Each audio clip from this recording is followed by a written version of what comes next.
बिस्मिल्लाहिर्रहमानिर्रहीम। लाखों करोड़ों दुरूदो सलाम मोहम्मद मुस्तफ़ा सल्लल्लाहु अलैहि वसल्लम और आले मोहम्मद पर। मैं हूं उमर दराज गोदल। आप जानते हैं कि गुज़श्ता रोज सुप्रीम कोर्ट का फुल कोर्ट इजलास हुआ 2 घंटे 12 मिनट, और उसके बाद आप लोगों का रद्देमल जो मैं कमेंट्स में देख रहा था, आप लोग ये कह रहे थे कि देखिए जिनसे उम्मीदें लगाए बैठे हैं उन्होंने क्या करना है, और सुप्रीम कोर्ट भी कुछ नहीं कर सकती या ये सिस्टम कुछ नहीं कर सकता। लेकिन मैं आपको बताना चाहता हूं कि हाई कोर्ट के खत लिखने वाले उन 6 बहादुर जजेस को पहली कामयाबी जरूर मिली है। अब आप कहेंगे किस तरह से? क्या किसी को हटा दिया गया है? क्या कोई सो मोटो ले लिया गया है? अदालत ने अज़खुद नोटिस लेके केस मुकर्रर कर दिया है, या कुछ और कार्रवाई हुई है? मैं आपको डिटेल के साथ बताना चाहता हूं। नंबर 1 कामयाबी यह है कि वो जो हम इंतजार कर रहे थे कि सुप्रीम कोर्ट एलामिया जारी करे, और रात के इस लम्हे तक और अब अगले दिन का आगाज हो चुका है, तो वो एलामिया नहीं आ सका। अब उससे जो खबर अगली है वो मैं आपको बता देता हूं, वो एलामिया क्यों नहीं आया। मामला इस वक्त ये है कि जो कल खबरें थी जी, हाई कोर्ट जो सुप्रीम कोर्ट की फुल कोर्ट हुई है मीटिंग, उसमें जी गर्मा गर्मी हुई है। फिर यह भी पता चला कि जी तमाम जो जजेस हैं उन्होंने अपनी राय का इजहार कर दिया है। अब वो एलामिया क्यों नहीं आया, उसकी वजह सामने आ गई है। वो इसलिए नहीं आया कि जी जो जज साहिबान हैं सुप्रीम कोर्ट के, तमाम जो जजेस बैठे हैं, वो किसी हतमी नतीजे के ऊपर नहीं पहुंच सके। अब उससे पहले कि वो नतीजे पे पहुंचे, अब अगली बात है 2 घंटे 12 मिनट जारी रहने वाला इजलास यूं समझा जाए कि उसको आज के दिन तक मुलतवी किया गया है। यानी वो इजलास आज फिर होगा जो फुल कोर्ट होगा, और आज एक बार फिर दोबारा बैठक होगी, और दोबारा बैठक के अंदर क्या चीजें तय होती हैं कि वहां पे अगले मामलात को लेके या ये एक इंपॉर्टेंट डेवलपमेंट होगी। लेकिन असल बात यह है कि आज बताया गया जी वक्त की कमी थी, तो वक्त की कमी की वजह से कोई हतमी फैसला नहीं हो सका, इसलिए अब मामला कल के रोज चला जाएगा। अब इस हवाले से एक और खबर यह भी है कि चूंकि बहुत सारे लोग कह रहे हैं कि जी वो कमेटी बनेगी तो वो तहकीकात करेगी। एक जर्नलिस्ट का इस्लामाबाद से दावा यह है कि सुप्रीम कोर्ट के अक्सरियती जजेस की राय यह है कि यह मामला हुकूमत को भेज देना चाहिए। अब अगर आप हुकूमत को भेजते हैं, तो अगर ये सब कुछ हुआ है जो जज साहिबान ने इल्जाम लगाया है, तो वो किसके लिए हुआ है, उसका बेनिफिशरी कौन है? नंबर 1 जाहिर है हुकूमत है, जो मौजूदा हुकूमत है, तो मौजूदा हुकूमत को ही भेजना ये एक अलग मामला होगा। लेकिन इससे भी कुछ और डेवलपमेंट्स हैं जिसको आप कामयाबी समझ सकते हैं। नंबर 1 तो यह है कि सुप्रीम कोर्ट पीछा नहीं छुड़ा पा रही, और सुप्रीम कोर्ट को कल फिर बैठना है, कुछ ना कुछ फैसला करना है। हुकूमत को भेजेंगे तो भी लोग सवाल करेंगे, अज़खुद नोटिस लेंगे तो कम से कम ओपन कोर्ट में होगा, या फुल कोर्ट के सामने ये केस लगाएंगे। ये गले की हड्डी जरूर बन गया है।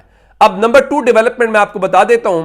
नंबर 2 डेवलपमेंट ये है कि चीफ जस्टिस काजी फायज ईसा और शहबाज शरीफ के दरमियान मुलाकात तय पा गई है। आज दिन 2 बजे सुप्रीम कोर्ट ऑफ पाकिस्तान में शहबाज शरीफ जाएंगे और यह मुलाकात होगी। इस मुलाकात में वजीर कानून और अटॉर्नी जनरल दोनों इस मुलाकात का हिस्सा होंगे।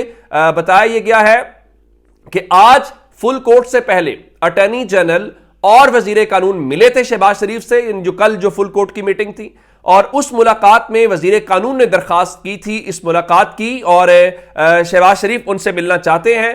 तो अब इस हवाले से बताया गया है कि अब खुलेआम वो मिलेंगे। अब कोई पर्दा वर्दा वो चीजें अब खत्म हो गई हैं जनाब।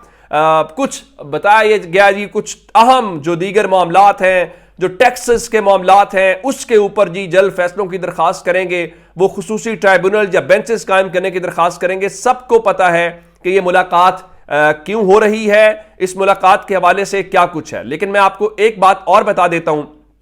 बताया गया है कि कल शहबाज शरीफ और जो काजी फायज ईसा के दरमियान मुलाकात होगी। उस मुलाकात में जाहिर है अटॉर्नी जनरल और वजीर कानून होंगे, लेकिन उनके साथ सुप्रीम कोर्ट के सीनियर जज मंसूर अली शाह भी इस मुलाकात का हिस्सा होंगे। ये जराए का दावा है। लेकिन अब एक सवाल यह भी है कि इसमें जस्टिस मुनीब को भी होना चाहिए। क्यों? अगर ये मामला कोर्ट में आता है, जाहिर है वो ये कहेंगे कि हम फलां मामले के ऊपर मिलने आए हैं। अगर ये खत वाला मामला आता है तो अब सुप्रीम कोर्ट की 3 रुकनी जो कमेटी है वो बेंच का फैसला करती है केस के हवाले से सारा कुछ। तो जस्टिस मुनीब स्टेक होल्डर है, जस्टिस मुनीब को भी उस हवाले से उनमें बिठाना चाहिए। लेकिन अब इस मुलाकात के ऊपर मतीउल्लाह जान ने जो तबसरा किया है वो भी बहुत दिलचस्प है।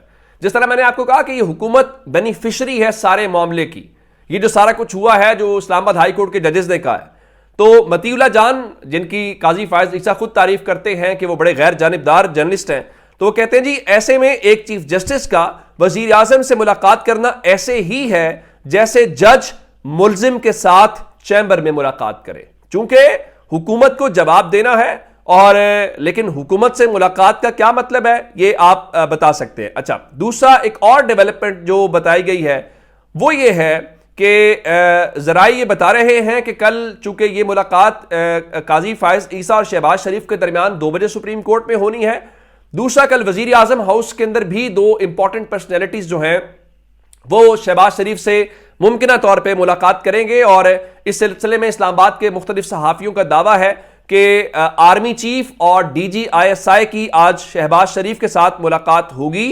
और ये अब मुलाकात देखना ये पड़ेगा कि जो काजी फायज ईसा से मुलाकात होती है उस मुलाकात से पहले होती है या ये मुलाकात उसके बाद होती है। लेकिन बहरहाल ये जो मामला है ये मामला अब कहीं ना कहीं किसी चीज के ऊपर वो जाना जरूर है। अब इसको अगर ये कहा जाए कि जनाब ये ऐसे ही चला जाएगा, ये ऐसे होगा नहीं, अब आप मीडिया के जरिए उसको कंट्रोल करने की कोशिश करें या अपनी तरफ से कहें कि ये लो इंटेंसिटी मामला है, बिल्कुल भी नहीं है। जिस तरह से इस्लामाबाद हाई कोर्ट गुज़श्ता दिन मामूल के मुताबिक चली है, नहीं चलनी चाहिए थी, बिजनेस एज यूजुअल नहीं चलना चाहिए था। एक गैर मामूली सूरत हाल है। एक 2/3 मेजॉरिटी हाई कोर्ट की कह रही है कि हम आजादाना काम नहीं कर रहे, तो अब जो भी काम करेंगे लोगों के लिए अब सवालिया निशान है। ये अदलिया के साथ, अदलिया की आजादी और पाकिस्तान के लोगों का अदलिया के ऊपर जो एतमाद या निजाम के ऊपर एतमाद है उसके लिए जरूरी है कि इस मामले को जल्द अज जल्द मंतकी अंजाम तक पहुंचाया जाए। मैं आपसे बार बार गुजारिश कर रहा हूं, अगर जजेस ने गलत किया है उनसे सबूत मांग ले, सब कुछ हो जाएगा, उनको सजा दे दे। अगर उन्होंने गलत नहीं किया, उन्होंने सच बोला है, तो फिर आगे बढ़े। फिर इस मामले को कल अगर शौकत सिद्दीकी साहब ये बात कर रहे थे और आपने फिर उनको बहाल किया या आपने कहा कि उनके साथ गलत हुआ है, तो आज कल एक शौकत सिद्दीकी थे, आज शौकत सिद्दीकी एक की बजाय 6 जजेस हैं। और वो कोई बच्चे नहीं है कि उन्होंने क्या किया है, किस बारे में लिखा है, क्यों लिखा है। उन सबको यह भी पता था कि वो लिखेंगे तो उसके बाद क्या होगा। लेकिन इसके ऊपर जहां बहुत सारी बार्स ने किया, एक सुप्रीम कोर्ट बार का भी इलामिया क्या शानदार है, ठंडा किस्म का, होम्योपैथिक किस्म का। फिर पाकिस्तान बार काउंसिल ने तो हंगामी इजलास 10 दिन के बाद तलब किया है। और पंजाब बार काउंसिल के अंदर तो क्या ही कहने, वहां पे जो मुख्तलिफ जो लोग हैं जो उन्होंने जो इलामिया जारी किया वो बहुत ही दिलचस्प है। पंजाब बार काउंसिल ने, क्योंकि Lahore high court bar association ने और लाहौर बार ने वो तो इस्तीफे का मुतालबा कर रहे हैं, तो पंजाब बार एक अलग बॉडी है। पंजाब बार ने लिखा है जी एस्टैब्लिशमेंट भी कौमी इदारा है, उस पर इल्जाम लगाना इतना आसान हो गया है कि जो भी एंटी एस्टैब्लिशमेंट बात करता है वो रातों रात मशहूर हो जाता है। इस पर संजीदगी के साथ तहकीकात करनी चाहिए। बिल्कुल दुरुस्त बात है, इसमें कोई शक वाली बात नहीं है कि तहकीकात होनी चाहिए। और अब तहकीकात का कोई नतीजा लोगों के सामने आना चाहिए। ये तहकीकात वैसी नहीं होनी चाहिए जैसे पाकिस्तान के लोगों ने इलेक्शन कमीशन को इलेक्शन करवाते देखा, फिर इलेक्शन कमीशन को तहरीक इंसाफ के मामलात में देखा। यानी देखिए, आपने वो अब्दुल रहमान कांजू को जितवा दिया, आपने गुजरांवाला से वो सारा कुछ किया। अब अगली सुनिए, NA 148 मुल्तान की सीट है, वहां पे कुछ 100-150 वोटों से यूसुफ रजा गिलानी जीते थे। और जो बैरिस्टर तैमूर साहब है, उन्होंने जब दरखास्त की तो इलेक्शन कमीशन ने उनकी उस दरखास्त को खारिज कर दिया कि दोबारा गिनती नहीं हो सकती। बिल्कुल ठीक है, ये मामला जिस तरह पाकिस्तान तहरीक इंसाफ के साथ वो मखसूस नशिस्तों का मामला था, उसके ऊपर जिस तरह से हमने तर्ज अमल देखा स्पीकर का, अदालतों का, लेकिन अब पेशावर हाई कोर्ट ने हुक्म जरूर दिया स्पीकर को कि वो मखसूस नशिस्तों के ऊपर वो मेंबरान जिनसे आप हल्फ नहीं ले रहे, आप उनसे हल्फ लें। और उसके अलावा मखसूस नशिस्तों के जो मुंतखब मेंबरान हैं उनको सेनेट इंतखाबात में वोट डालने की भी सहूलत दी जाए। बिल्कुल ठीक है जी, दी जानी चाहिए। उसकी वजह क्या है? उसकी वजह यह है कि अगर वो वोट ना डालें और ये सारे का सारा जो इतना लंबा चौड़ा उस किसी ने मंसूबा बनाया होगा, फिर उसके ऊपर अमल दरामद हुआ, फिर बल्ले का निशान छिना। तो अगर मखसूस नशिस्तें सेनेट की वहां कम हो और ये लोग वोट ना डाल सके तो फिर तो लुब्बे लुबाब वो ये है कि खेल प्रोग्राम हो गया। तो ये नहीं हो सकता ना, तो उनको लाया जाना जरूरी है। अब एक जानिब ये सूरत हाल है, दूसरी जानिब अब मैं आपको बता देता हूं कि इस वक्त जो फजलुर रहमान है वो, आप एक और बात जरा देखिए, शहबाज शरीफ जिन जो मुलाकात करने जा रहे हैं काजी फायज ईसा से, उनको अपनी पार्टी के लोग जावेद लतीफ कह रहे जी मैं शहबाज शरीफ पार्टी सदर जरूर है, मेरे कायद नहीं है। चलें ये भी छोड़ देते हैं, थोड़ा सा आगे चलते हैं और फजलुर रहमान ये कहते हैं कि जनाब मेरी नवाज शरीफ से बात हुई है, मैंने नवाज शरीफ को कहा है कि मैं आपको नया लाडला समझता हूं। आप जानते हैं कि फजलुर रहमान के मुहिम चलाने जा रहे हैं, उनका नहीं लगता कि हुकूमत डिलीवर कर सकेगी, और साथ ही उन्होंने कहा कि ये ऐसे नताइज पर मबनी हुकूमत है जिसे हम कबूल नहीं कर सकते, और हम उनके खिलाफ एहतजाज कर रहे हैं जिन्होंने इलेक्शन को एक खेल बना रखा है। अच्छा, फिर उन्होंने कहा जी पीपल्स पार्टी और नून लीग भी इंतखाबी नताइज से मुतमिन नहीं है, और नवाज शरीफ मौजूदा सूरत हाल में बहुत परेशान और रंजीदा हैं।